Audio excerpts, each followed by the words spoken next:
the hour.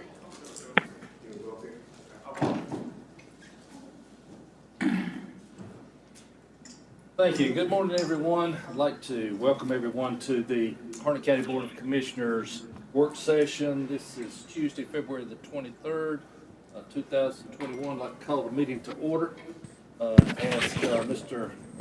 Commissioner Mark Johnson if he would do our pledge and invocation for us. So if you'd all stand, please. Place the flag. I pledge allegiance To the flag of the United States of America and to the republic for which it stands, one nation, under God, indivisible, with liberty and justice for all. If you'll all join me in prayer, please. The Lord, we come before you this morning and place ourselves in your hands. We ask as a county body to bless us and help us make decisions that are beneficial to all the citizens of Harnett County. And as you know, we're still having problems with the COVID-19. We're still having an increase in problems. We ask for you to bless the people who are infected and heal their bodies and just be with each person in Harnett County to go about our daily task. I guess things in the Lord's name, amen. Amen. And before we kick off on the agenda, we'd just like to take this moment to recognize Ms. McCoy being back with us and to let you know that we still remember you as you walk through this time of grief for your sister. Mr. Price, I believe you're going to introduce the nonprofits this morning. I am, Mr. Chairman. Good morning. Good morning, members of the board. Hope everybody's doing well.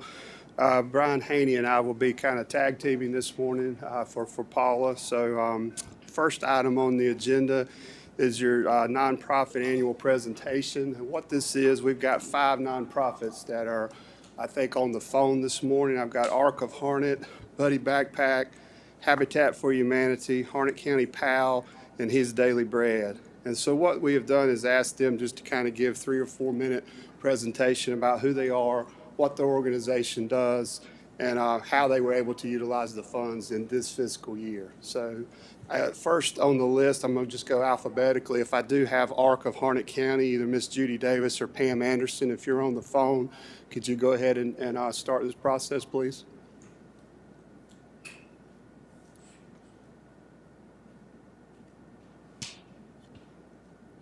Miss Davis or Miss Anderson, is anybody there? Okay. Buddy Backpack, Mr. Tim McNeil or Maggie Nichols. Good morning. Good morning. My name is Maggie Nichols. I'm Secretary and Acting Director of the Harnett County Buddy Backpack. I appreciate the opportunity to speak with you all this morning. Buddy Backpack is in its 13th year of operation this year because of such allocated monies, donations, and grants that have been given, and we're very appreciative of that. Around April of last year, we were put to a halt, of course, because of COVID-19. We were sad about this, but very anxious for August to come back around so we could get back to serving the children. Although school was not in, we still kept in contact with the guidance counselors and such. We started delivering bags on October 30th and have been doing so since then. We now average anywhere between 300 to 400 students a week just on the Western Harnett County side alone. The financial part of it, we go to Second Harvest Food Bank in Fayetteville. I'm not sure if any of y'all are familiar with that, but we usually get 1,900 bags from them a month, and we donate back to them $1 a bag. The next, we purchase from Sam's Club once or twice a month different foods to add to what Second Harvest gives us. We average $1,000 to $2,000 a purchase from that. We could go once or twice a month, depending upon how many we're serving.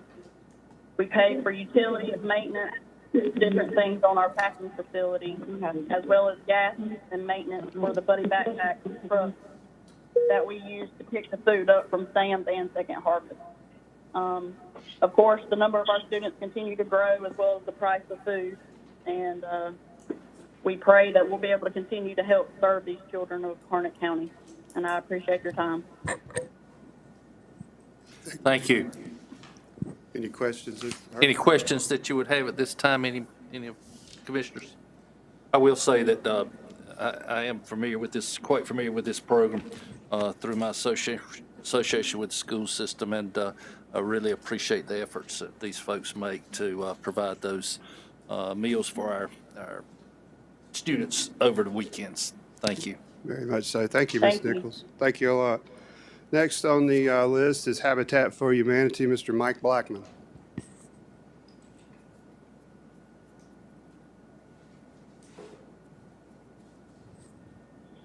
Mr. Blackman, are you on the call? Okay, I'll go to the next one, Harnett County PAL, Mr. Mark Hornsby.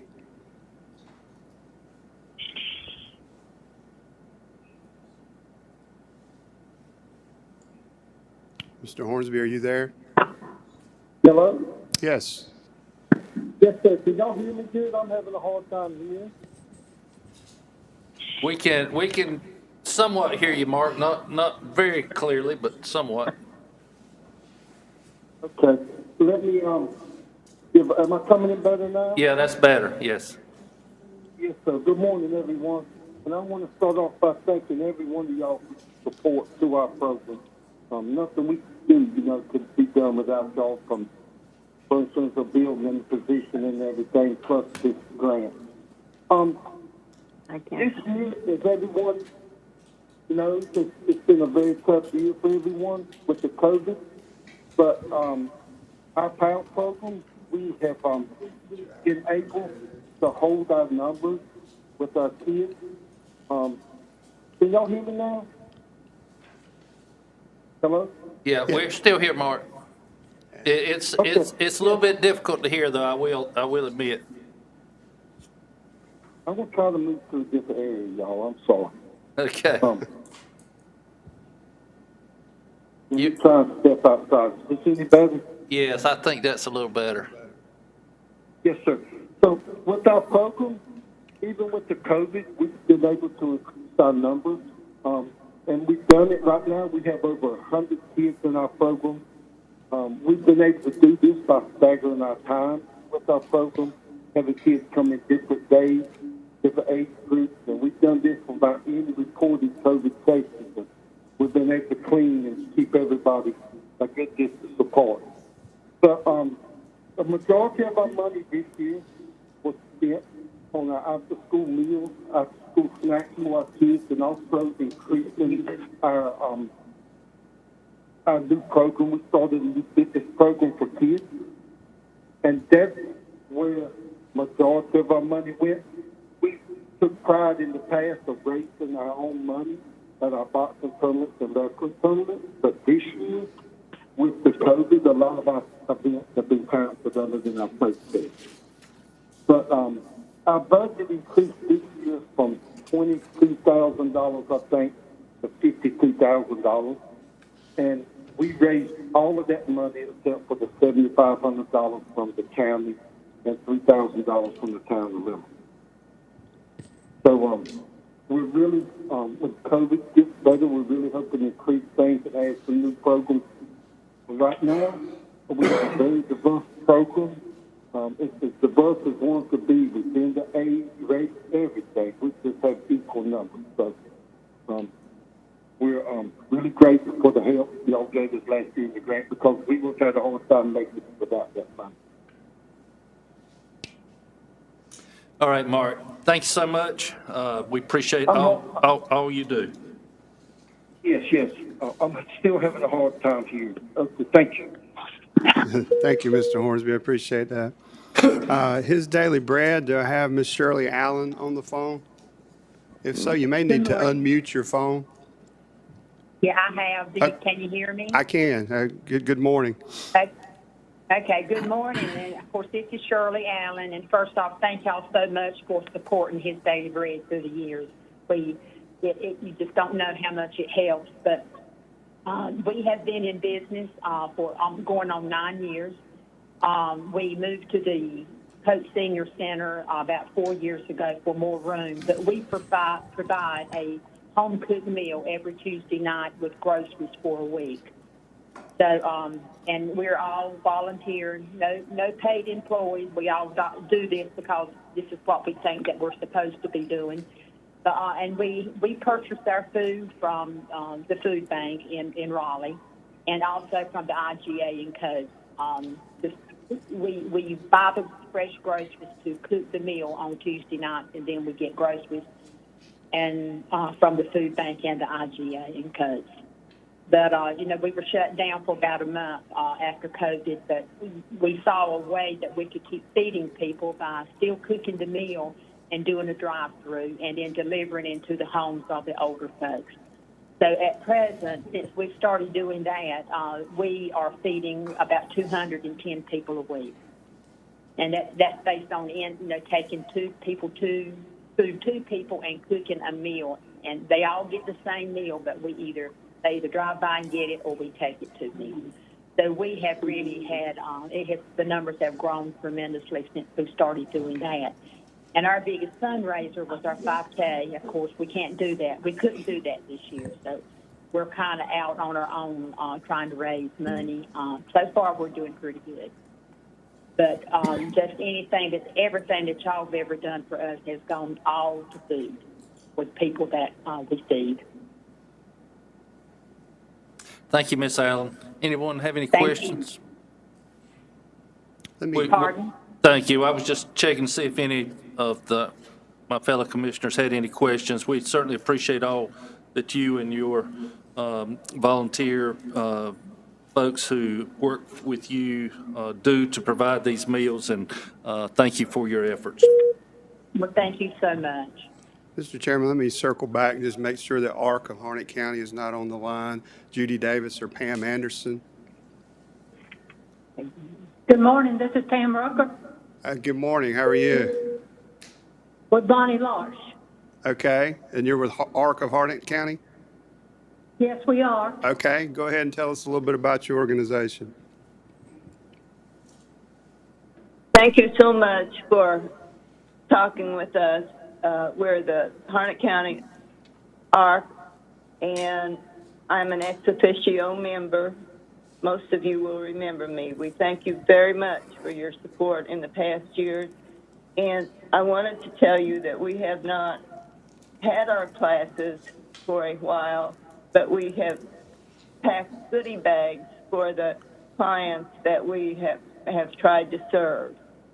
We have from 100 to 150 people on our list, and without our services, some of them would not receive anything.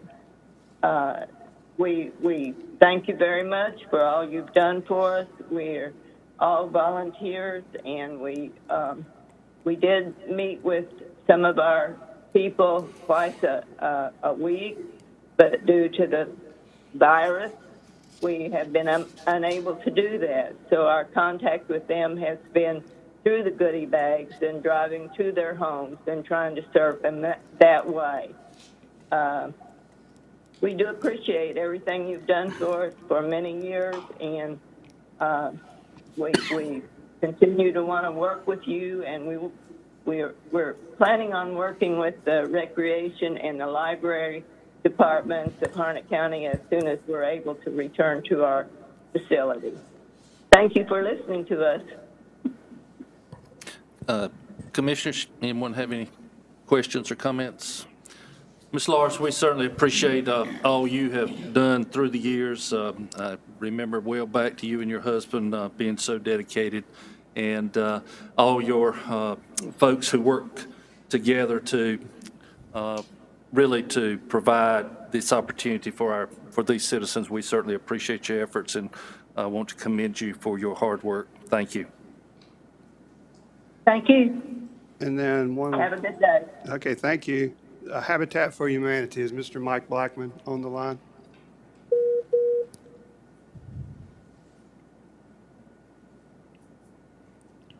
Okay. Mr. Chairman, that was all I had this morning. So. Okay, thank you, Mr. Price. Maybe you could touch base with Mike and see if we can get him with the next round. I sure will. All right, sounds good. Commissioner McCoy?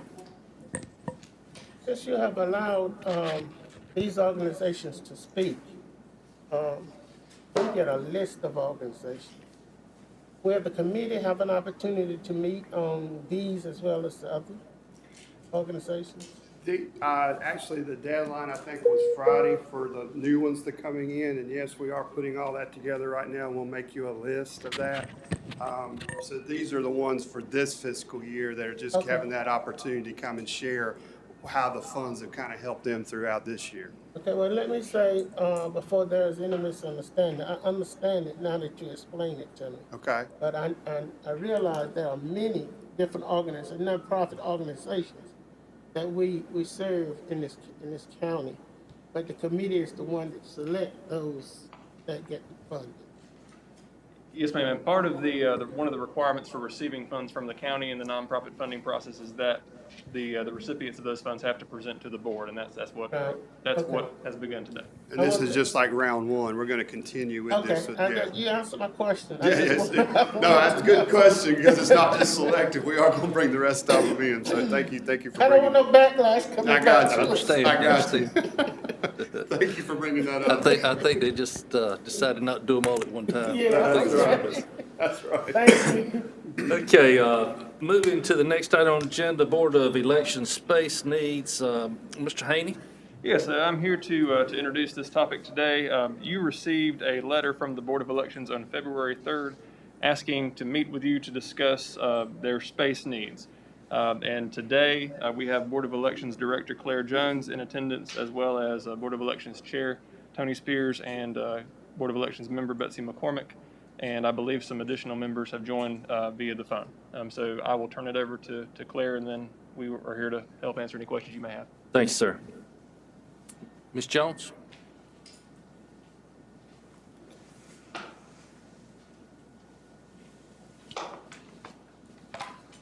Good morning. Thank you for having us. I think what I'm going to speak about is probably not really news to any of you guys. We just kind of want to reiterate our needs. And first I want to clarify that our current building is not terrible. It's just not suitable for us anymore because we have outgrown that space. Board of Elections, we have a bad habit of making things work. So even when we were in the white building behind the old courthouse, and then we moved to 8th Street, and now we're in Duncan Street, our condition has slowly improved as far as our space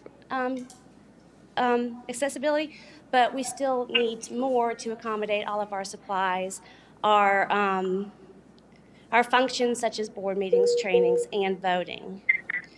Let's see if this works. So we currently have 77,000 plus registered voters in Harnett County. On the PowerPoint, because I'm a kind of a visual person, I wanted you to just kind of see our building and the space that we're utilizing.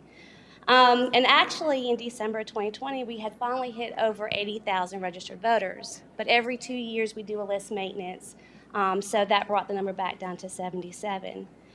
In January of 2000, we were just about around 47,000. So in the last 20 years, we have doubled our voter registration numbers. And actually, currently, as far as voter registration numbers, we're 24th of the 100 counties. So we are a growing county. And we have to keep that in mind with elections and meetings and supplies, trying to keep up with that space-wise. So just a couple points I wanted to point out about our current building. Our exterior parking only allows for about 15 plus vehicles. Our current square footage is about 26,000 square feet. 2,600 square feet, sorry. I wish we had 26,000.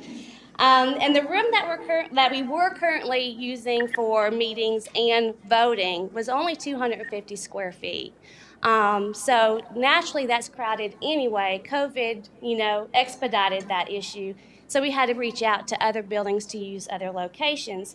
But even once COVID is over, it's going to be hard to expect people to cram back into a 250 square foot room for voting.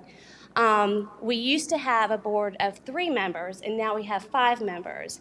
So when you have 5 members, 2 staff plus public, 250 square feet is just not adequate for a meeting area. And I will say that the county and Brian has been very helpful in helping us find solutions, but what we need is something more permanent so that we are consistent in where we have our meetings and where we have our voting. Over at the warehouse, we have around about an additional 1,000 square feet, and that's where we keep the majority of our supplies, election equipment, And then we do have the ability, because of the warehouse, we can kind of come out of those cages for, to kind of spread out. But then once we're done, we have to make sure everything can get back into the cages. Our building is an old building that's not new. We have a flat top roof. So our roof does leak, especially when we have heavy rains or if the gutters aren't cleaned out properly. Facilities does a good job of trying to come out, every month or every time they know there's a big rainstorm to make sure the gutters are cleaned out. But we have had several instances where rain has flooded into the building. Our driveway, if you're familiar with our office, it kind of swoops down low, and so during heavy rains, the creek will overflow and flood that driveway. And then our back room, our water heater is in a door that's on the outside of the building, and it has a drain to it. And so a couple of times we've come in and there was water in our back room, and come to find out the drain had clogged on that water heater. So that's something else we have to constantly keep an eye on and maintain to keep, the water out of that building. Let's see, next slide. So what are some accommodations that we have used this past year? So just in 2020, we've held board meetings at the Board of Elections office, the Harnett County Administration Conference Room, the Harnett County Commissioner Meeting Room, and at the Harnett County's Commons area. So again, we've had the space to utilize thanks to, working with the county and, like I said, Brian Haney. But when you're advertising these meetings, it's best to have them in a consistent place for voters and public to know that that's where it is, not have to hunt it down every month. We have held training at the Harnett Regional Water Plant during the primary, and we've held training at the Commons area for the general election. And that's just in 2020. And then also early voting, during the primary, we were actually able to hold it in our office, which required us to move a lot of offices around and really adapt that space. But during the general election, we were not able to do that, and so we held it at the Commons area. We have in the past also used the Cooperative Extension training room and Public Facilities building for training and recounts in the past. We just haven't used them in 2020. Limited access from the main road. So I am not really sure exactly what the plan is with the intersection of Duncan and South River. You see on the map on the PowerPoint that intersection has been closed for over a year. So there's only one way in and out of our office. Some people do drive through the apartments that's across the street to get to our office, but they actually have a sign that they don't like people driving through the apartment parking lot. During the primary, when we did hold voting in our office, we had to put, you see the red circle right there on 401 Junction there. That is where we had to put some polling place signs just to help people find our office. If you're not familiar with Lillington and the layout of Lillington, it is kind of hard to direct citizens to our building. Parking. So like I said, we only have about 15 plus parking. And typically I'll just say for the 2020 general elections, we had 10,000 people vote in the Lillington location. So that's not a lot of parking for voters and electioneers and staff and even candidates. So what we did during the primary is I reached out to the apartment complex manager and asked them if we could utilize some of their parking. So that circle on the map there shows where staff, election workers, and electioneers parked and then walked to the office during the primary. That way we can keep as many of those spaces open for early voting as possible. We did have some instances where voters would park not just in the parking lot or at the apartments, but on the side of the road. And we had some situations where the voters' cars were in the road enough to block the 18-wheelers from getting in and out of the water plant.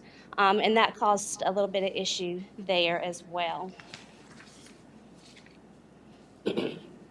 All right, so this is that 250 square foot room I was talking about. And this is where we, in the past, have utilized for our meetings, training, and voting, all in this one space. And you can see that there we have 5 board members, around 4 folding tables, and the public is right there next to them. And where I'm standing taking the picture, I'm against a wall. So I just wanted you to visualize and see that this is the space that we're using. And those of you that have voted during early voting in our office, you're probably very familiar with how we have the booths set up basically right next to each other as much as we can in that space. So I just wanted you to be able to see the space that we're working with.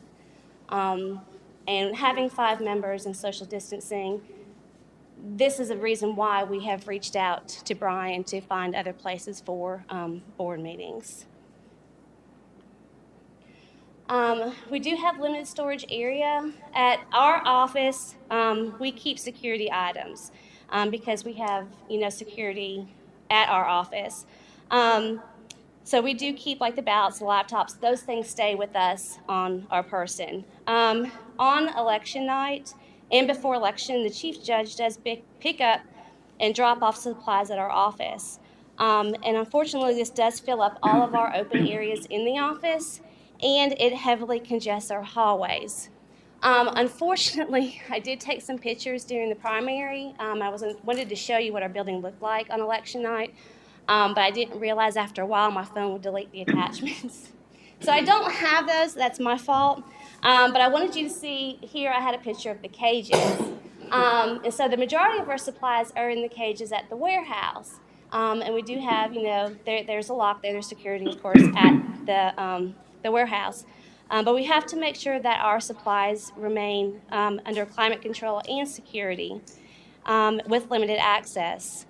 And so the warehouse has proved effective for that, but right now we are at capacity in our cages, especially because we have additional supplies due to COVID with all the screens and the dividers that we have now in those cages. But it also can, well, let me not go too far ahead. We do have to pull the supplies out of the cages because even though we have room for everything in there, we can't work on anything in the cages. So the supply bags we have to pull out into the open space, the machines we have to pull out into the open space, and then like I said, once we're done, we have to make sure it all goes back into the cages so it can be locked and secured. But again, the warehouse has been great, but this does require us to make numerous trips back and forth during an election season. So while our office is secure, the warehouse is secure. When you're constantly moving between 2 different buildings and taking supplies back and forth, it does raise more security questions, and we have to be extra careful, with our procedures, our chain of custody, because we're constantly going back and forth between the areas. All right, so this is a question we get a lot. Do we really need this space all year? Yes. I think most of you have probably heard the saying, too, that Board of Elections only works twice a year as well, and that is not true. We are constantly doing things and constantly preparing for an election. If it's not a federal, it's a municipal, so there's always something going on at the Board of Elections office. So during non-election times, we have the space to pull out, or we need the space so that during non-election times, we have the space to pull out supplies, to clean and repair and organize. Months prior to each election, we have trainings for election workers. This last general election, we trained 271 workers, and that was 15 trainings. And so that was 15 different times we had to reserve another space because we did not have that space. A couple months before the election, we had to pull out all the voting equipment for logistic and accuracy testing, and we actually do a mock election where we pretend like we're going through an election just to thoroughly test all of our equipment. A month before each election, we begin with early voting, and then after each election, we have post-election audits, recounts, precinct sorts, and other recounts as necessary. And I hate when I have so many people look at a PowerPoint and you still realize there's a misprint in there. We have post-election audits, not has. So what does this look like for this upcoming fiscal year, 21-22? I wanted to just kind of lay it out in the calendar to let you see just how important the space is and how often we do need to utilize space. So of course, July, we have candidate filing. August, we have election worker training, equipment testing. September is our mock. as well as early voting. This year we just have Irwin coming up because done is every 4 years. Then October, we have our own election, and then we have early voting for Andrew Coates and Lillington. November, we have their election, plus post-election activities. December, we'll have candidate filing for the primary. January, election worker training. February, our mock election. March, post-election. March is the primary and post-election activities. April, we're cleaning, organizing, restocking. And then we do have to prepare for a possible second primary. If there is no second primary, then that time is again used to pull everything out, replace, repair, organize. However, due to redistricting, this calendar may change. And so this is also why it's hard to schedule, because if I schedule a building or an area for October and November for these elections, and then redistricting delays these elections, then I have to not only cancel that reservation, but try to make another one again and probably short notice. And this is another reason why it's important for us to have the space available, or at least dedicated to us. Even if we did share it during non-seasons with somebody else, we still have to make sure that we have a dedicated space where we have, priority to that, because elections can change at a moment's notice based on legislation. So a couple things I wanted to do is I wanted to go ahead and just let you see a similar county, a similar sized county. So I reached out to Moore County to get a little bit more information on their space and their needs. They're currently at 71,000 registered voters, so they're similar in size to us. So they have exterior parking for 40 plus vehicles. Their office space is at 55,000, and in their office space they have storage, dedicated board meeting space, and voting equipment storage. Them, as well as us, utilize additional storage at their county warehouse for election supplies. But they have, I forgot how many years ago, built that training room. I can go back if you see, well, I thought I could go back. Yeah. So you can see the bigger building is the Board of Elections office, and the one on the other side of their parking lot is the training room. And that training room is 36 square feet. And they used that primarily for training, but they also used it for board meetings when COVID expressed that, when the need for social distancing showed itself, they just moved their board meetings over there. And then they also used it for storage of PPE. Now, they also said that even with this space, they're close to 10,000. They still need more room as well because they're growing and they can't do early voting in this location either. So they utilize the agriculture building, which is kind of across the street from where they are. So even though they have more space, they still have some of the similar needs that we have as well. And then also,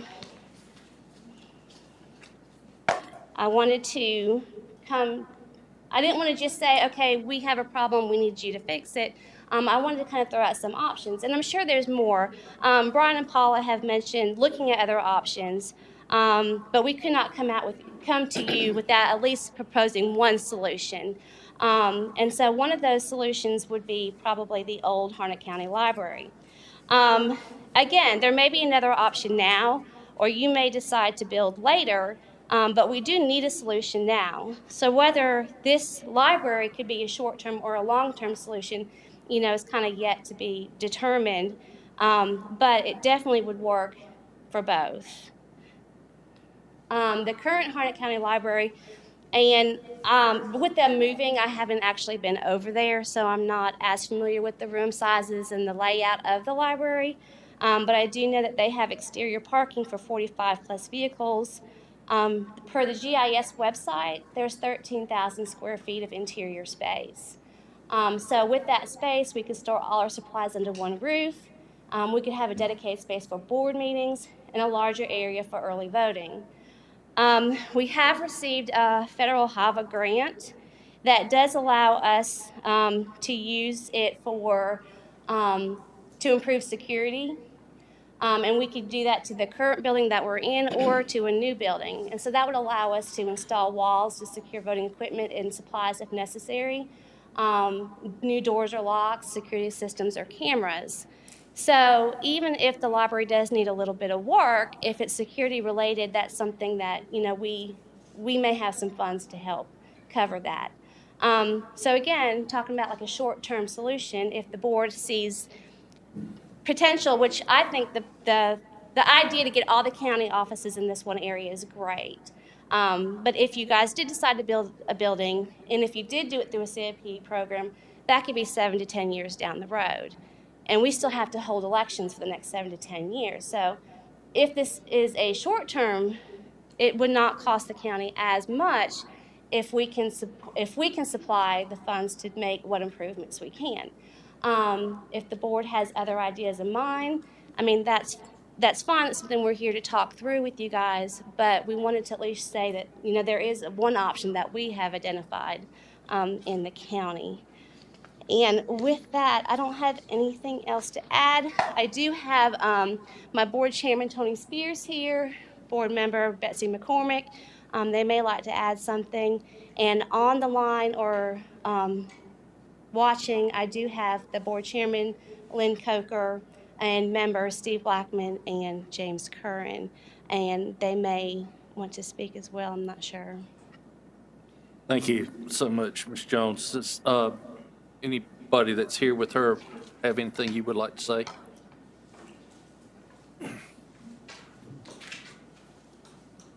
How y'all doing? Tony Spears, board chair. Good morning. I did not want to really add a whole lot to what she just said because I wanted that to really sink in. And if you might have had any questions for us, I would rather do it that way because it's just like you all sitting there, I'm going, boy, we would sure look good sitting there like that instead of that full little table. But as she said, we are growing and we really need, and that's why we came up with the part about the library. Because if the library would work for now, we could probably make it work long term. And I hate to add a negative to it. The only problem I see at the library, if you're gonna come out of there and make that right turn to try to get back on the road.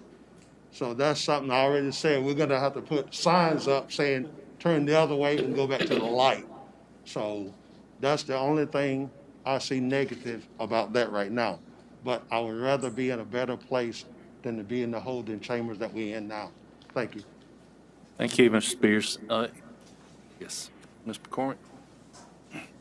Thank you I won't take up much of your time. I just wanted to praise Brian and Claire for both making it work. I think the 2020 election went much better than any of us were really concerned. So they did a great job, but we do need more space and more security. And I think that's just going to increase as time goes along. And we would just appreciate your consideration of anything that you can do. Thanks. Thank you. And any of the election board members online or on the phone would like anything you would like to add? Yes, can you hear me? This is Steve Blackman. Yes, Steve, we have you. Okay, on the one slide that Ms. Jones presented with the picture of the board and our headquarters where we have to meet each time is not as current because there's no mask on. There's people in the audience behind, which we can't accommodate now because of the spacing, our social spacing. So we have to limit only a couple of people can come from the public and actually sit in on a meeting. The pictures that we took at election in November really brought home what we were facing there because the hallways were so blocked with the materials coming in from the precincts that you couldn't even walk down the hallway.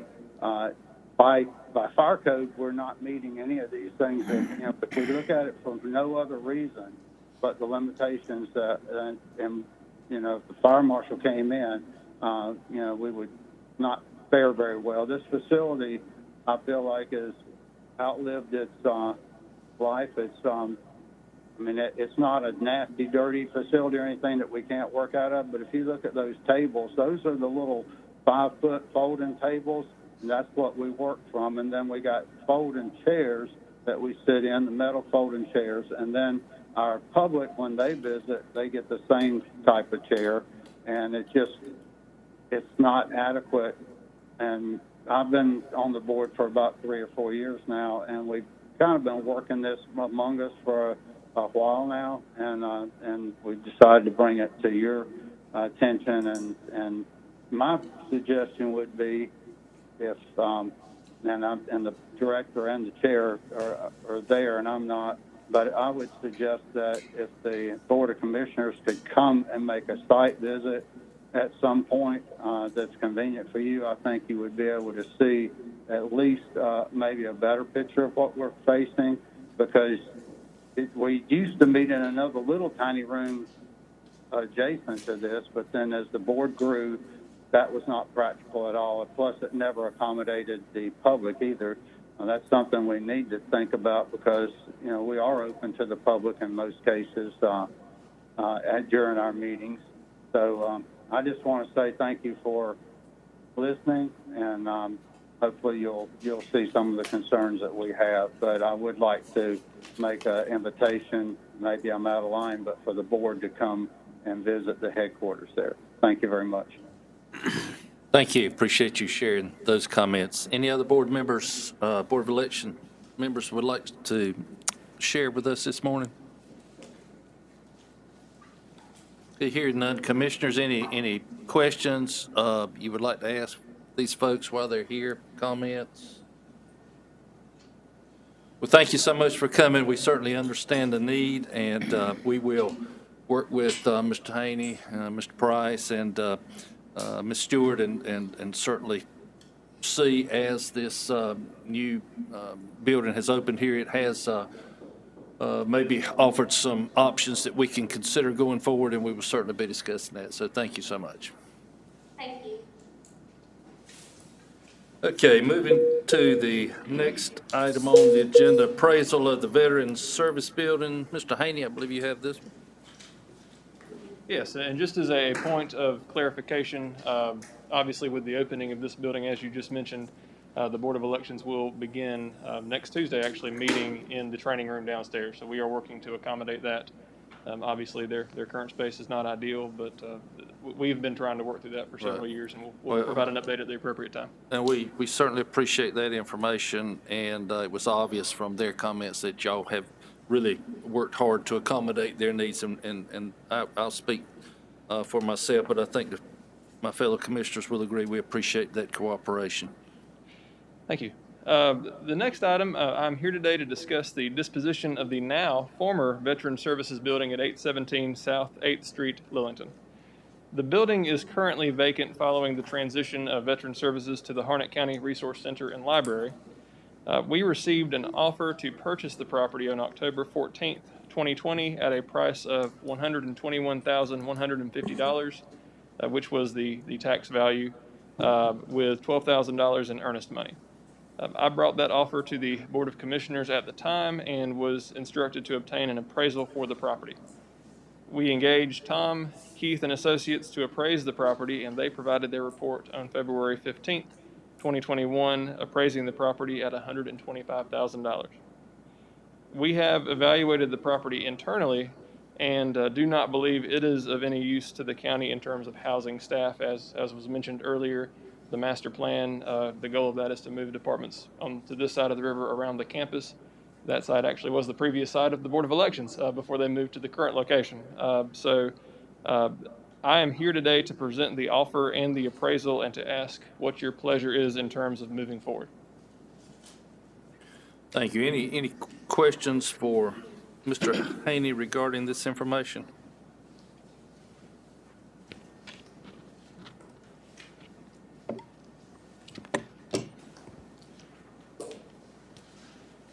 Now, is this a separate item for the draft agenda right now at March 1st, or is that? It can be. Okay, so it's not on there yet? No. Okay. I don't believe so. You've got an offer and an appraisal. Obviously, the values are different. So certainly you have an offer to either accept or to counter based on the appraisal or any other information you have. And I can certainly present that to the person who made the offer. And if the board were to accept an offer, either now or at a point in the future, it would be you'd adopt a resolution accepting the offer pending the opportunity for an upset bid. Commissioners, is this something you would like to add to the March 1st agenda? Or is, or, yes, ma'am. I think I heard you say that, since we're moving all the buildings over on this side of the river, my understanding is that you're saying that this building doesn't have much value. It's not that much value to us. We have not been able to identify any value to the county in terms of housing departmental staff or any other governmental use. Therefore, as when this new building was built, we had conversations about there would be property that became available that we could either certainly accommodate other departments or potentially sell that property. And I'm bringing this to you because we did get an offer for this property. So as far as from the county management side of things, we've not identified a use for our organization for this property at this time. So it's up to us to make the decision if we move forward with buying or not. With selling the property, you have an offer, again, $121,150. It appraised for $125,000. So, certainly this offer is in front of you. And even though you can't take a vote today on it, certainly if you provide direction to go back and provide a counter to the people that made an offer for a different amount, I'm happy to do that as well in order to get something in front of you for the next board meeting to consider. Mr. Chairman, I would like that. I mean, that gives us an opportunity to make a sound decision as to what we do or how we move forward with this. Thank you, Ms. McCoy. I agree with Ms. McCoy. I think that if we're going to at least explore that option, that would certainly, since we have an appraisal coming in at 125, I would think it would certainly be in our best interest to, if we're going to entertain that, to counter with that 125, unless any of my other board members have any other thoughts on that. Ms. McCoy, does that sound like that is in line with your thoughts on this? Yes, it is. Would I have to make a motion or just? No, we just give Mr. Haney permission to continue the negotiations with the organization or people who made this offer. And Mr. Haney, once you have an answer with that, then you can report back to us and we'll be ready to. So to make sure I'm clear, you'd like me to go back and counter with the appraised value of 125? I believe that's the pleasure of the board from the heads I see nodding. Yes, sir. Mm-hmm. Okay. Thank you. Thank you. Next, we have an update from our solid waste department. Mr. Price, I think you were going to. Yeah, I do. Thank you, Mr. Chairman, members of the board. Over the next few months, we're going to be bringing in our department heads to kind of share a little bit about their departments. This morning, we have Mr. Chad Bean, who's our solid waste director. Chad's been with us a little over a year and a half now. He brings over a decade of experience from Moore County solid waste industry. Been very pleased with what we've been seeing out at both of our landfills, and he's going to kind of give you an overview. And I would highly recommend that any of you, if the weather would ever clear up and stop raining, to go visit and take a tour of our landfill sites. We are very fortunate to have 2 transfer stations that he's going to talk about. And one thing that doesn't stop as far as our growth concerns, trash continues on. So I think you'll find this very enlightening and really appreciate Chad being here this morning. Well, thank you, Coley. Good morning. Good morning. Mr. Chairman, members of the board, thank you for the opportunity to come speak to you this morning. I think I've met most of you now formally. It's good to put a face with a name. So look forward to working with you in the future. As Coley said, my name is Chad Bean, Solid Waste Director. Wanted to talk to you a little bit about solid waste. But before we get started, I'm kind of an informal type guy. So as you can see from the title of my slide presentation this morning, so at any time if you have questions, comments, I don't want to say interrupt, but if you want to interject anything, please feel free to do so, okay?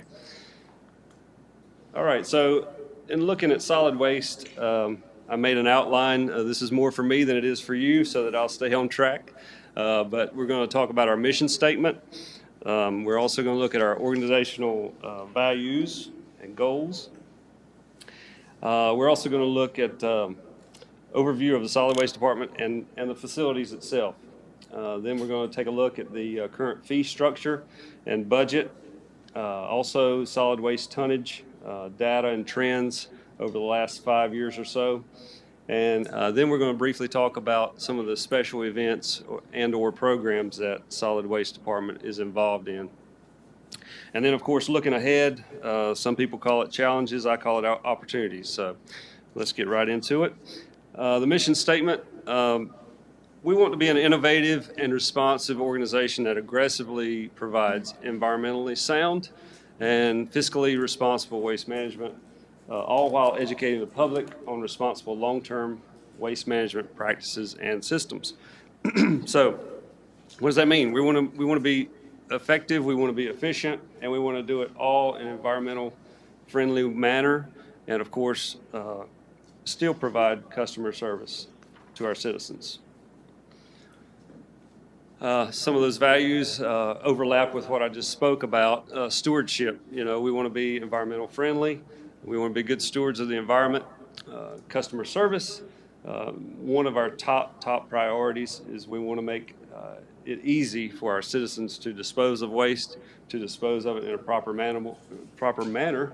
And also accountability. We want to be fiscally responsible for our budget, for taxpayer dollars, and want to be ethical about it as well, and be very professional all at the same time. This is kind of redundant. It's kind of some of the things I've already mentioned. I shouldn't say redundant, but we want to protect the public environment, health, and also decrease and deter improper waste disposal. Educate the community on proper solid waste management and also disposal options. Now, I've got a few terms that we're going to refer to, and I call them trashy terms. Acronyms kind of get on my nerves because people throw out acronyms sometimes and I have no idea what they're talking about. So before we get too far into this, let's get this straight. Municipal solid waste is MSW. I'll refer to MSW quite often in this presentation. That's basically your household garbage. If you're like me, you've got a garbage can in your kitchen and everything, all of your household waste goes into that bag and then either goes to the curb if you've got curbside pickup or comes to our convenience centers, okay? Construction and demolition waste is referred to as C&D. That's your 2x4s, sheetrock, roofing materials, those type things that you see on a job site for new construction or alterations and additions. So I want to talk about my greatest, I feel like it's the greatest asset for our department, and that's our personnel. We have 20 full-time solid waste employees, and they range from our scale operators who are on the front lines dealing. They do a great job. They're skilled workers. They have great work ethic. They've all got good attitudes. I've got a saying, attitude is everything, so pick a good one. And I feel like all of our crew members are excellent crew members. So like I said, I feel like that's the greatest asset that we have. We also have on loan from the sheriff's office, as I drop all my notes, an environmental deputy. And he does a fantastic job for us as well. What does he do? He looks at any illegal dumping, any litter issues that are concerned. He is a deputy, so he can write citations, take folks to court if need be. So let's talk about our convenience centers throughout Harnett County. We've got 7 convenience centers throughout the county, as you can see on this map. They are operated by our Republic Services Incorporated. Okay, so Republic Services provides attendance at those sites. They also do all the hauling from those sites. So they haul from those sites to our landfills or transfer stations. And that is a contracted services that we have with them. I think you may all be familiar with these locations. If not, see me after. I'll be glad to give you a tour sometime. We can all be down in the dumps together. So I'll try to stay away from the corny jokes. Here's a few pictures of our convenience centers. Mamers is one that we've recently given it a facelift. We've made the entrance a little larger. You can see the new pavement there. We provide recycling and also MSW, remember that term, household garbage, basically. We collect at that site. Also, our Johnsonville or Ponderosa site there is one of our newer sites. That was built right before I came, I think, a couple years ago. Another site that we have, Northwest or Buckhorn site, is one that you may have heard of already in, as far as our capital improvement project plan. That is one that we are budgeting for to try to relocate that site. I took this picture, and that truck's bumper was almost out in the middle of the road, that black truck's bumper there. So it's limited space. We're concerned about safety. We want to make sure people can get in and out real easy. So we're looking at relocating that site. So that's one you'll be hearing about in the near future. Also, Dunn-Irwin is our most recent location. You say, well, we already had a collection site at Dunn-Irwin. That's exactly right. Inside the landfill area, it made it somewhat of a challenge for citizens to get in and out. You had to get in line to go across the scales to just go away, throw away a couple bags of garbage. So we wanted to segregate that collection site, and so we pulled it out in front of the Dunn-Irwin site there. So that's a picture of that. All right, so I mentioned construction, demolition, landfills, and transfer stations. These are pictures of the entrances for Dunn-Irwin on your left and Anderson Creek on your right. I'm happy to report that Anderson Creek is getting a facelift this week, so we're getting new vinyl siding on that scale house, so that'll look a lot different than that picture, which we're very happy about. So contractors literally come across these scales that we weigh you in, and you go dump your construction debris, come back through, and we weigh you out, charge you accordingly. So that's how that operates. We also have, I mentioned, 2 transfer stations. What's transfer station? So MSW that is collected at our convenience sites and curbside collection goes to these buildings. We've got one at both landfills. And then note, we transport that to Sampson County landfill. You say, well, why do we send that to Sampson County? And we've got 2 landfills. We do have 2 landfills. We've got construction demolition landfills. We don't have MSW landfills. In 1993, the state requires all MSW landfills to be a synthetic lined landfill. Harnett County and a lot of other counties throughout North Carolina decided they didn't want to absorb that cost at the time. So we transport that to an MSW landfill, which is in Sampson County. So we contract with GFL Industries to haul it from our transfer stations to the Sampson County landfill. Our guys do all the loading and acceptance of that waste in these transfer stations, though. So those are our employees that run that heavy equipment in the transfer stations. I mentioned construction, demolition, landfill. So here's a couple pictures of our construction, demolition, landfills. The one on the left, well, actually both of these are Dunn-Irwin. There's no real major magic to it. We make sure that the waste that's brought in is the appropriate type waste, and then we pack it, run over it several times with a large compacting machine, and then we cover it with dirt. And then, of course, maintain it on a daily basis. We also do monitoring, water monitoring, gas monitoring at those landfills that we are required by state to do. Some of the other items that we accept at landfills, scrap metal, scrap tires, white goods are also referred to household appliances, electronics, and all those that I just mentioned, we don't charge for that disposal. We do collect yard waste, but we do charge a tipping fee for that. And I'll get into that here momentarily. We operate as an enterprise fund. We get most of our revenue primarily from availability fees or tax. as well as tipping fees that I mentioned that are collected at the scale house. Current fee structure. So availability, user fee, I mentioned that. This is the cost to process that MSW. We collect it there at transfer station, hauled to Sampson County. So that covers our contract with them and the operation of those transfer stations. Also for our reserve and contingency items on that. The current availability fee is $80 per household. And we do not anticipate an increase in this fiscal year. We will not be recommending that this year to you. Our landfill tipping fees, so if you come across the scales with construction debris, we're going to charge you there per ton. It's $48 per ton, and also $30 for yard waste. What does that cover? That covers our operating costs. We use a lot of heavy equipment.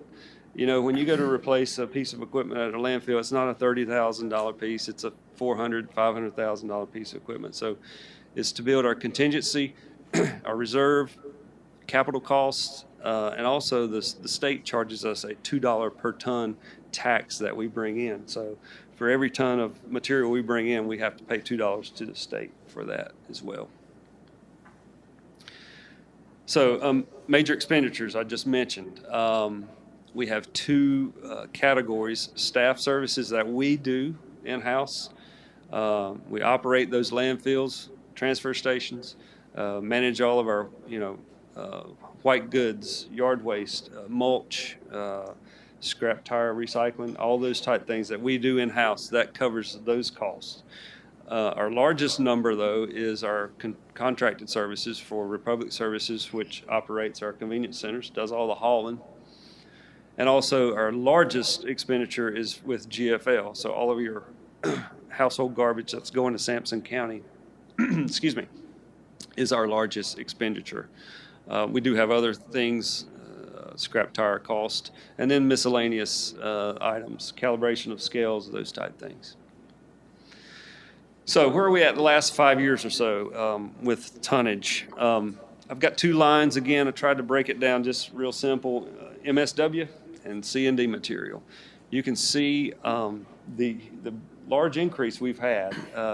Hey, it doesn't matter what the economy's doing. It doesn't matter what COVID's doing. We still have waste. It may affect the amount of waste, but we still have waste. And the solid waste industry in the last year has seen a huge increase, and we have attributed it to, COVID-related type things. People are staying home.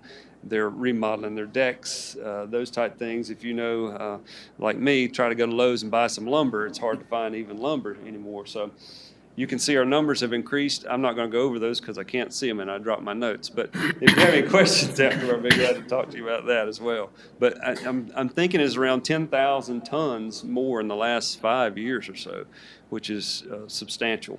So the green line was construction demolition, and the orange represents MSW. So what other type programs does solid waste organize or collaborate with?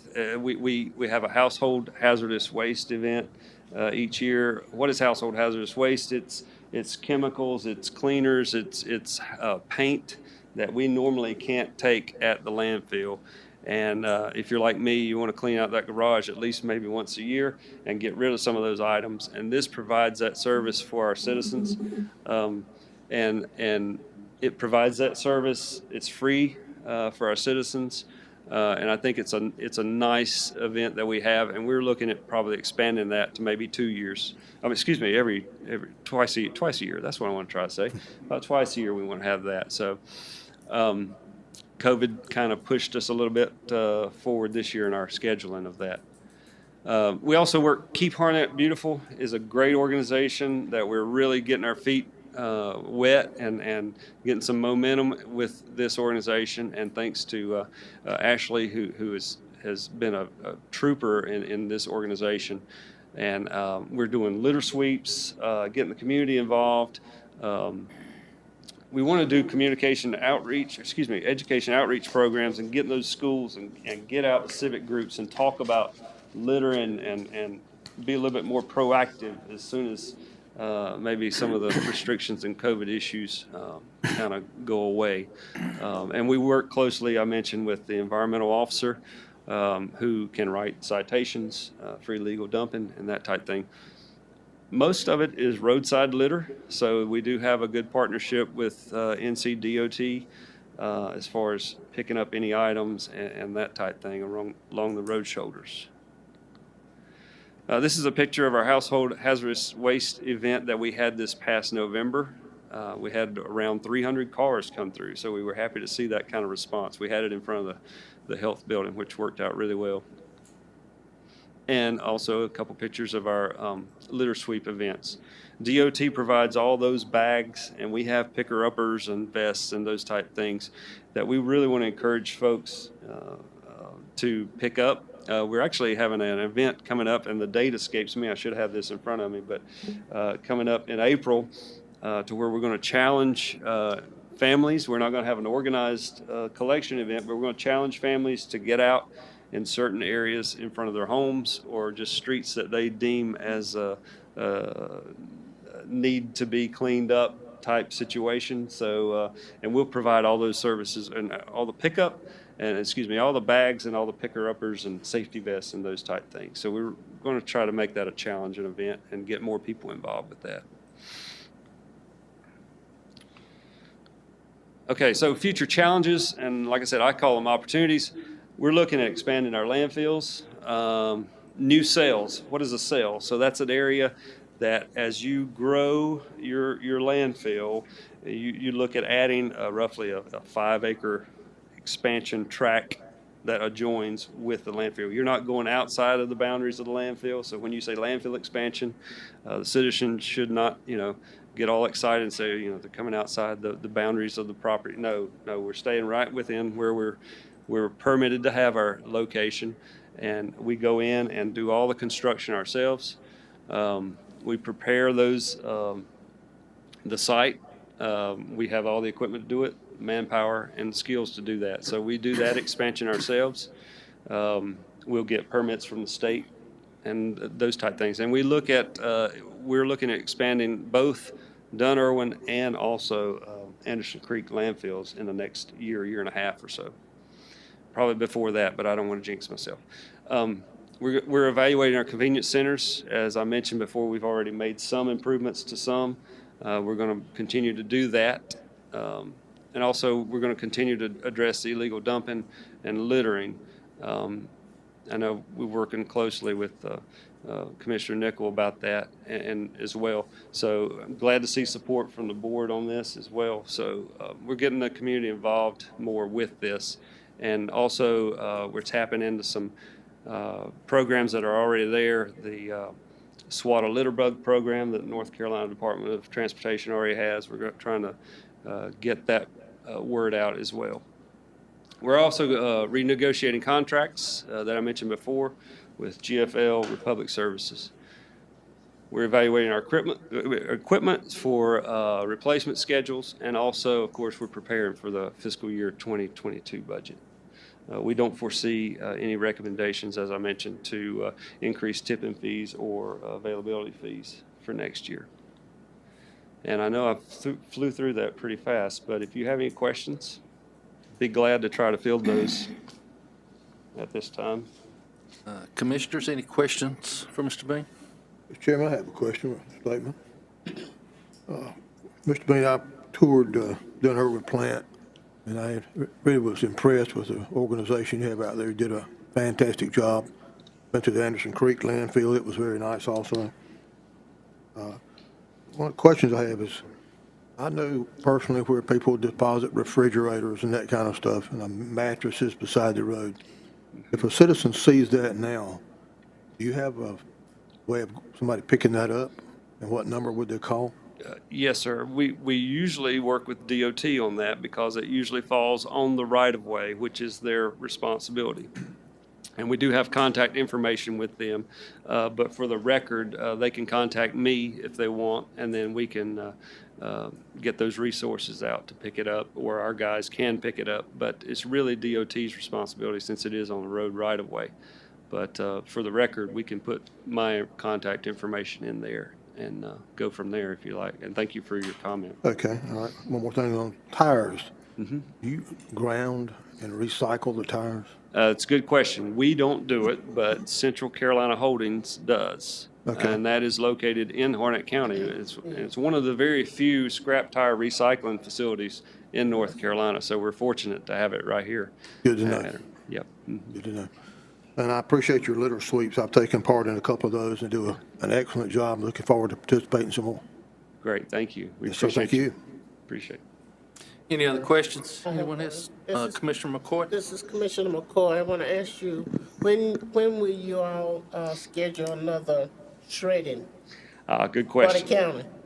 It's a good question. Very important. We originally had it planned I know. to have it in conjunction with our household hazardous waste event. And we plan on doing that this spring. We have not set a date yet, but we're probably tentatively looking at probably May, somewhere in there. Okay. Okay, well, I'm still saving for you. Thank you, ma'am.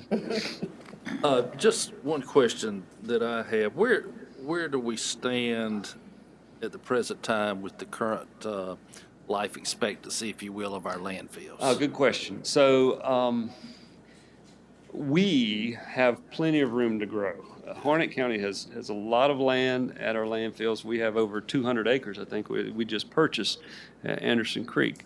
So as far as construction demolition, we're good to go for at least another 30 years, in my professional opinion. Right. As far as our MSW, I'm not sure what Sampson County has as far as life of site availability. But if not, there are always other options to go to other landfills. Right. But as far as we're really in good shape. Harnett County is in really good shape. That's good news. Thank you so much. Any other questions for Mr. Bean?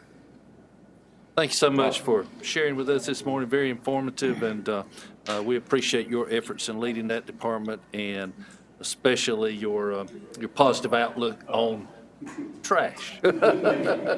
Thank you. Okay, next we have Sheriff Office request new administrative support specialist position. Mr. Haney? Yes, I'm here to introduce this item. There was an error on the original agenda that was put out. You may have an updated one at this point. This request is actually for a new position, an administrative assistant at a grade 17 minimum salary of $34,234. We're coming to the Board of Commissioners today because this is a request for a new position.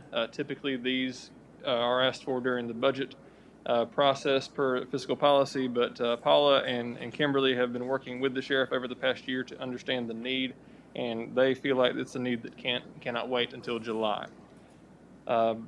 In terms of where funding would come for this position, I've discussed it with Paula, and she believes this position could be absorbed in the current Sheriff's Office salary budget.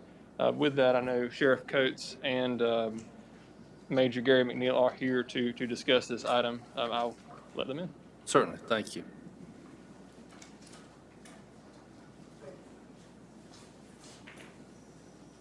Come in, Sheriff and Major, y'all have the floor. Should I take this out? Yes, sir. Well, good morning. Good morning. It is a good morning. I'm above ground Amen. and COVID-free, and that says a whole lot for how we're doing. Brian pretty much laid out what we were asking for, and Kimberly and Paul and I, we were actually looking at this before Marie had retired, because we were looking at how we could distribute work, because right now I got two majors that are doing clerical work, and so this was a need that we need right now so they can really get back to what they need to be doing, which is the sheriff's work, not doing what a secretary and so forth does. Kimberly and Paula, like I said, we sat down and met last year, I think it was, and we were looking at what we could do to distribute the work about. Well, we've distributed the work. Now my majors are doing it, and so we're to the point now we need to get this position to get back to where we need to be doing law enforcement work. And I'd certainly appreciate it if we can get this work out, and I think Kimberly and them done a great job looking. We can absorb this through our budget right now that we have. All right. Thanks for that information. Commissioners, any questions you have for Sheriff Coates this morning? If I understand correctly, this is, this more or less came about one of those good soldiers that we have that kept taking on more and more responsibility, then she retired. It's hard to find somebody to replace. But it was not by her choice. I She would understand. still be there today if she hadn't had that unfortunate stroke. I understand. And she still calls and checks on me to make sure I'm doing sure. okay. I'm sure She's she been with does. us about 33, 34 years. Yeah, great asset to the county And for a sure. lot of knowledge went out the door Right. with her. And Dina stepped in. She's doing a great job, but we just got to get some help. I understand. Thank you so much. Any questions anybody has? Okay. And that will be on our agenda for Monday at our regular meeting. All right. Thank you, Sheriff. Thank you, Major. Appreciate all you do for us. Okay, next on the agenda, we have discussion about forming a committee to pursue grants and address racial equity. Mr. Nichol, I'll yield the floor to you on this. I think you had asked that this be put on the agenda this morning. Yes, thank you, Mr. Chairman. I did on February 1st. I asked that this be put on the agenda. After hearing many key points from the presentation by Harnett, and after talking with a lot of citizens since then, been trying to find out kind of what the best solution for all of Harnett County residents is going to be in order to address. Now, I know I'd mentioned, about racial equality and equity, and I know there's definitely a difference between the two. And after thinking with many people, I first want to say that I have no tolerance for racism, especially in Harnett County. This is not something that I want my children to deal with or their peers. But there's also many factors that play a role in this that I've come to the conclusion of, that we kind of need to create a committee, possibly not label it racial equity or equality. I like to use the word social equity and equality to kind of identify the social disparity that we have. Off of the presentation that I got from Harnett, I kind of realized that we would be leaving out a certain group if we just have it as a racial equality board. Now, I'm not saying that I don't want one part of that to have, where we review complaints of racial equality and equity. Also, that group would also pursue grants, but I'd like to have a group of well-rounded, open-minded individuals, hopefully consisting of school board members, counselors, social workers, local government officials, such as myself, which I would volunteer for. There's a few things that we need to face, and anybody that talks with me will realize that I believe it's education, and it starts young. I can't change the mindset of individuals that are set in their ways. However, I believe, especially trying to find a way that the government can be actually involved with this, like what role do we have in changing this? And after talking to several school resource officers, current ones and retired, I find it sad that you can look on the 24-hour lockup and they could point out, like, yep, I could have told you, I could have told you, I could have told you, I arrested them in school. This puts a big strain on our economy, not just, with jail costs, what it costs to house these individuals. Like I said, my children and their peers, they're the future. It is all with the children. You have to hit that at a young age. I'd like this group to identify high-risk, I guess, students or individuals that are coming up that we may see an issue with. Children from low-income, single-family homes, impoverished families. Those are the ones that we need to identify. Down on the western side, a couple years ago, I was working with a group called Young Excelled Leaders. And what that group does is, well, their intent was to identify with the school board, counselors, and teachers, individuals that you can identify that are look like they're going to have success, ones that are leaders, ones who mentor and like help out in their classes and help out their peers. And it's kind of something that you wanted to breed. Now you can take the 180 of that also, like I said, with the school resource officers on how they can identify those problem individuals. We need to teach them that this is not their way and their path, and actually give them other opportunities, counseling, put them on a path to where they can succeed. Harnett County has many resources. We have CCCC, we have trade schools. We need to educate those in school to realize that it takes a community. The ones that work best together are the ones that thrive together. And children are our future. And that's something that we really need to focus on. I think that's where it's going to start. So I'd like to start a board for social equality in order to face out any disparities that our citizens in the county may be having, and hopefully pursue some grants and get some federal funding for that. Thank you, Commissioner Nickel. Any other comments? Any board I have a members? comment. Commissioner McCoy? This is Commissioner McCoy. This is a subject that I have addressed in the past. But I find that they still have some staff here in this county don't understand social injustice and racism. And what I would like to see done here in the county is that we would have someone, because these classes are being set up all over many counties in the state.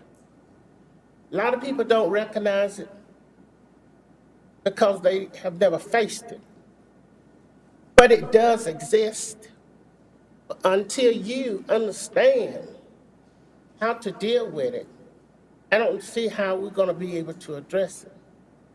So what I would like to see done here in this county is that we will have someone from the state level, maybe from the governor's office, or either from our state association, to come in and talk to us about social injustice and racism. Because addressing it without people totally understanding it, I don't see how that's going to be effective here in Harnett County. I was born and raised here. I have seen it all my life. So I think that we need to understand what we want to change. That's all I'm saying.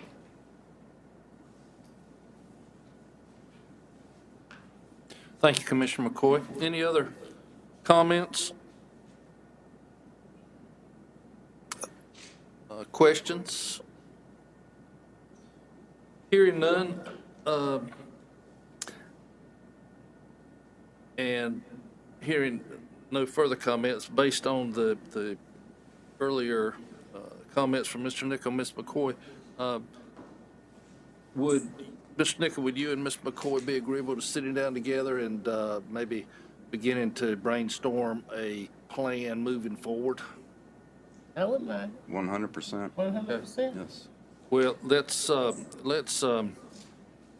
allow you two some time to get together to start putting those thoughts together, and then we'll discuss this further when we hear back from the direction you think would be good for us to look at going forward.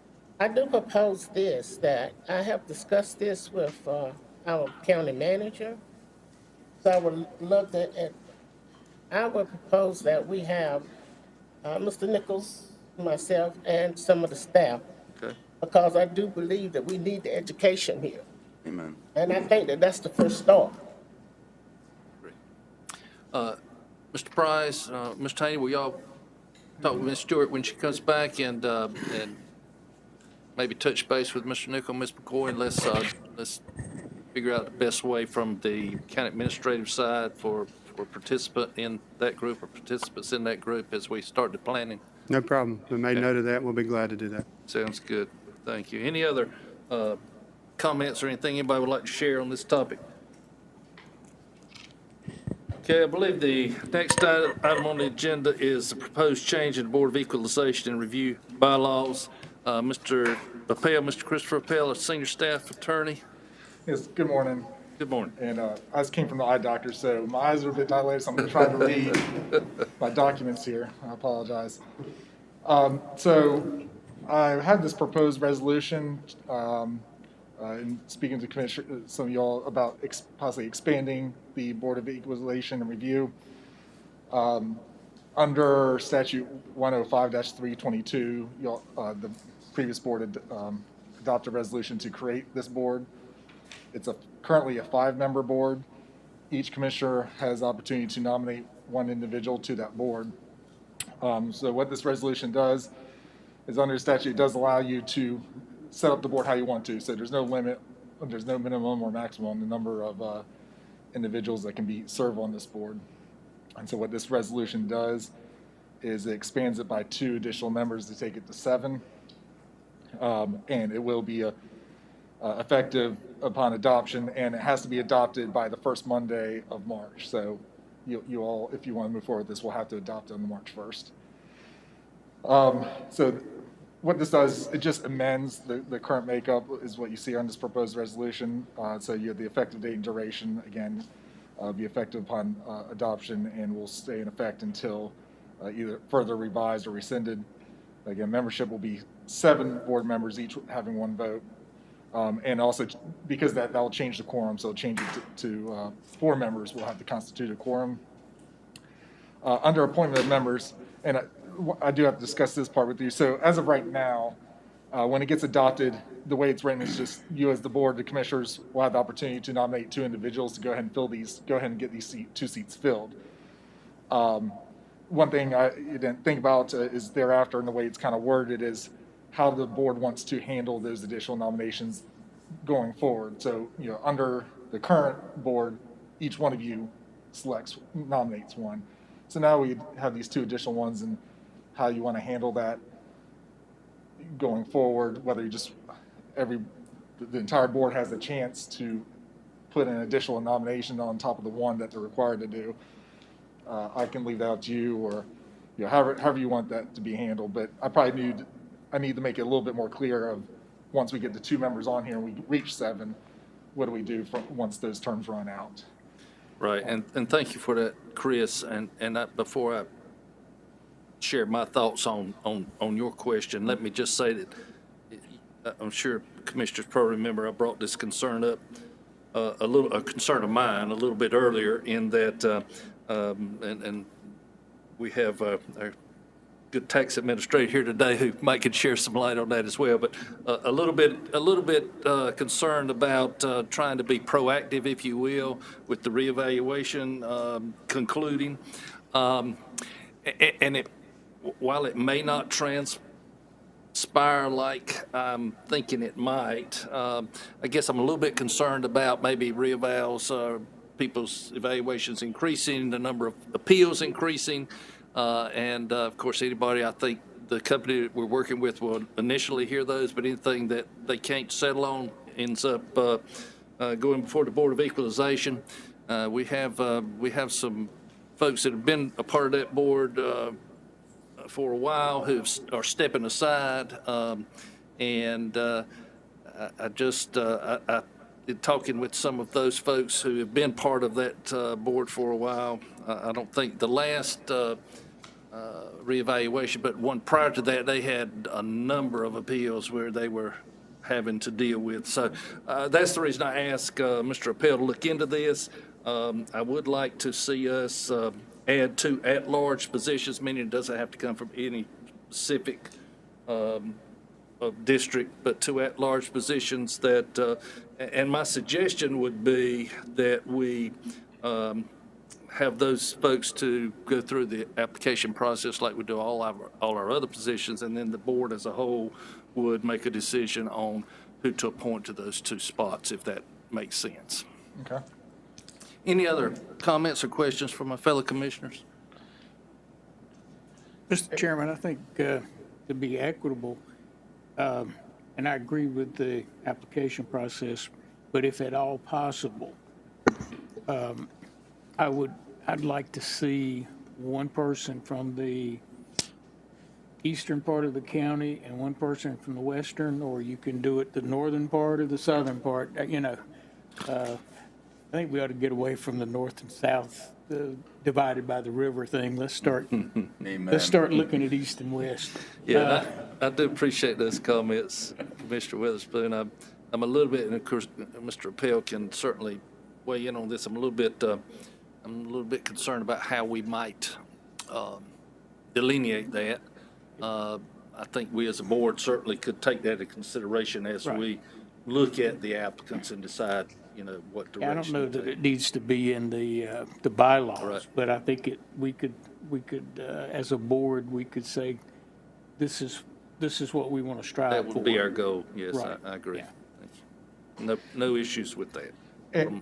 And also, may want to add in there, so under the current board, if a nomination isn't presented, it defaults to the board member having to serve. I assume that if we don't get applications or a nomination for these two at large, that will be an additional commissioner as well that would have to serve to fill the 7 seats. I think that's probably the way it be consistent. It probably needs to be written as in case you all can't fill the position for one of those two at large. Okay. So that will really motivate us to make sure we find some quality applicants to fill these positions. Hopefully you do.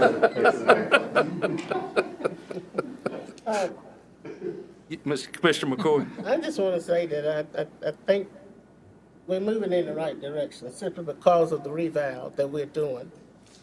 It's just like I was questioning the committee, the nonprofit committee. You'd be surprised how these citizens come out for us on certain things. So we want to make sure that we're doing everything appropriate and doing it in the right way. And this kind of moves us in that direction. Thank you. Yes, ma'am. Thank you. Any further comments or questions? Mr. Pell, have we answered your questions this morning? You have anything else? That's just the one item I needed to know. Okay, Just very good. going forward, after we get past this initial round of getting someone on the board. And that'll take care of it. Again, nothing else will change. And then this amendment would go up to the North Carolina Department of Revenue. Obviously, I'll have to make this additional changes, so it won't be a consent agenda item. But we'll discuss it again on Monday. All right. Sounds good. Thank you, Mr. Pell. Thank you. Appreciate that. The next item on the agenda was discussion of the Harnett Regional Jetport Fixed Base Operator, FBO. And I did receive some comments or a comment prior to the meeting that based on some information that was received, I think some people got a hard copy and some, I believe you have hard copies. Can I make for a the rest statement of on us? that, Mr. Okay, Chairman? sure. So actually, Commissioner Weatherspoon, Commissioner Nickel, and I met with Gary Peacock, our field-based operator at Harnett Regional Jetport yesterday. I do have hard copies for Commissioner McCoy, Chairman Matthews, and Chairman Johnson. Commissioner Nickel and Commissioner Weatherspoon have one that was delivered yesterday. You also received an email late yesterday afternoon that has the exact same information. So I just wanted to put on record that I'm fixing to give y'all these hard copies. That way all the commissioners have the information that was shared. Sounds good, because you know I'm a dinosaur. I need a print copy. I looked at that 40-something pages of. I looked at 40-something pages online. And I thought, I'll need a hard copy. I'm sorry, Commissioner Witherspoon. Yes, in light of that, the fact that 3 of the commissioners are just now getting this, and the emails came in at 20 minutes till 5 yesterday, I would like to recommend that we move this to our next work session on March the 9th. That gives everybody an opportunity to review the information that was just passed out. Okay, I second any other that. thoughts? Well, it's not, we really don't need a motion, but if y'all agree to that, we'll nod our heads and move it to the March meeting. Sounds good. Okay. Thank you. Thank you. Okay, next is the proposed strategic planning process. Mr. Haney? Yes, good morning again. I would like to talk to the board about a creation of a countywide formal strategic plan, a document to kind of give you some information and ask for some direction from the board on how you would like to move forward. So the purpose of a strategic plan is to create a document that takes in a wide array of perspectives. Obviously, the Board of Commissioners, county staff, the public, and creates a list of countywide goals with specific measurable action items to be undertaken to achieve those goals. You develop clear priorities that guide everything from high-level decisions to day-to-day operations. The document serves as a tool that can be used to guide decisions regarding resource allocation and budgeting, inform the goals of individual county departments, and manage and evaluate staff performance. A strategic plan transforms ideas into action, provides guidance, aligns resources with organizational and community values, and aligns core government functions with desired strategies. During the board's planning retreat last month, when we discussed your priorities for the coming year, Commissioner Nichols spoke of the need to have a strategic plan to set goals and to start checking items off the list. We believe that now is an ideal time to begin this process. So I'm here today to discuss some options and seek board direction on how you wish to proceed. Since the retreat, I've had several conversations with the UNC School of Government Center for Public Leadership and Governance to talk through the process of developing a strategic plan for the county. During those discussions, it was suggested that we could engage the School of Government and the many resources they bring to bear to develop a strategic plan for the county. They have proposed meeting with a small subset of county stakeholders, 2 commissioners, and then members of the county management team to discuss the preferred outcomes of the board and the county. They would then submit a proposed scope of work based on the county's desires. We believe there may be some advantages into going through this process rather than your typical RFP process. For instance, the School of Government is seen by many as the gold standard in many respects and has experts across various governmental subject areas to bring to bear. They also have the ability to assist us with implementation. And in our discussions, we've discussed possibly a multi-year plan where you start with development and then they assist us with implementation of an actual plan. One possibility we discussed was including a performance management component for more data-driven decisions and accountability. That would be part of the implementation phase, and they have staff specifically who deal with those kinds of issues. Second, they will tailor a plan to the county's desires and needs in terms of what you as a board want to get at it. For instance, one question they want to know would be what level of engagement you would like to see, starting from obviously the board down to your citizens, your employees, and what that looks like. So at this point, my question for the board is: does this sound like a process or direction in which you would like to go? And if so, which board members would like to participate in this initial stakeholder group? We would likely begin this process of having the meetings and discussions in early March in terms of meeting with the School of Government and outlining a scope of the plan. I do want to discuss one clarification. Obviously, during the retreat, you provided some priorities, and a good amount of them were related to economic development, which I think is a top priority for everybody on this board. So while I think economic development will certainly factor into this plan as a goal, we've talked internally about having a separate economic development plan that would focus more on that, and this would be much broader as a countywide strategic plan. So at this point, I'm available for any questions or direction you may have. Any questions or comments from Ms. Taney? I know I should know this. When was our last strategic plan developed?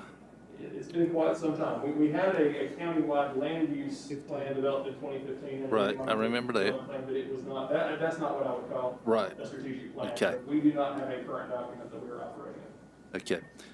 So it would seem to me that we certainly need to explore that option. I will say that I am interested in your thoughts on the School of Government personally. I've been through development of strategic plans for many different organizations, and I know that all too often you get a canned approach where, you know, it's a template that keeps being rolled over and over and over. So I think that might provide an opportunity for us to have a fresh approach to actually looking at what our perceived needs and what the goals and directions might be going forward for us. So for me personally, I'm in favor of certainly exploring that. And I really like the staff thought about having a separate economic development plan, even though we know it'll be a part of our strategic plan. Because as you said, I think that's the number one, or at least if not the number one, certainly one of the top priorities for each of us who sit on this board today. So those would be my comments. I totally agree, Mr. Chairman, members of the board. We're actually very excited just from an economic development standpoint. We heard your priorities and goals of what you wanted to set and move this county in the right direction. As many of you said on this board, you totally understand where I'm coming from.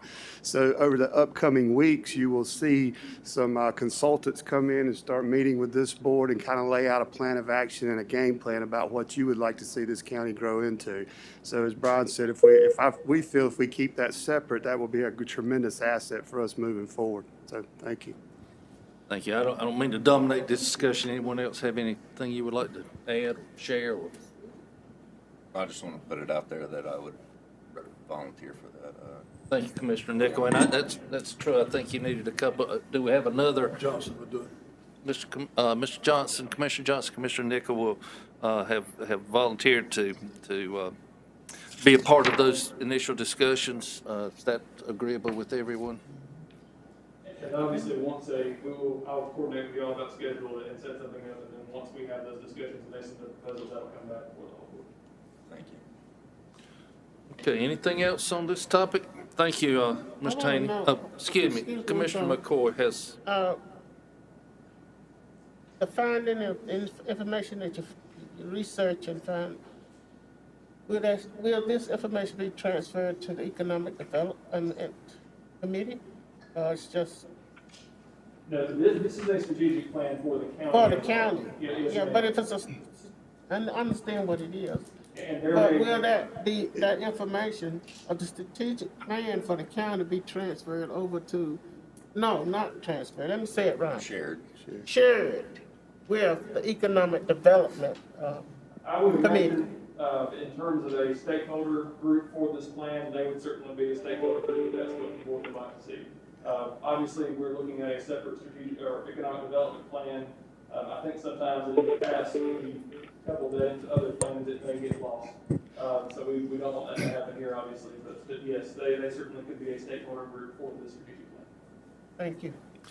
And thank you for that comment, Commissioner McCoy. But I do know that in conversations that I've had with individuals with our Economic Development Council, they really want some direction. So hopefully this will help as we clarify the direction that we want to take. Thank you.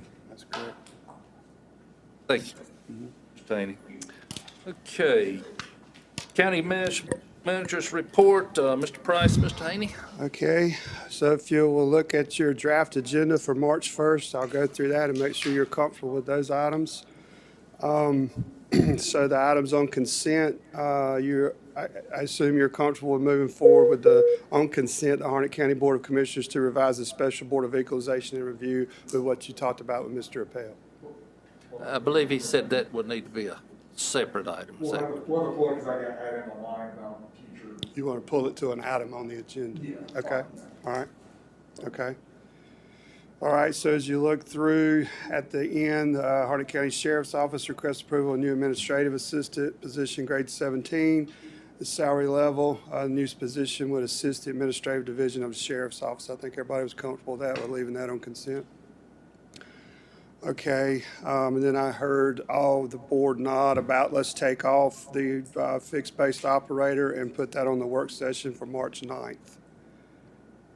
believe that's correct. Okay, so then we could put Chris's, the Board of Equalization into item 7, if that's okay. That would be fine. Okay. All right, item 8 is bringing in another department head, Tim Matthews, who's our Cooperative Extension Director, and his staff to tell you a little bit more about Extension and all the services that they have to offer.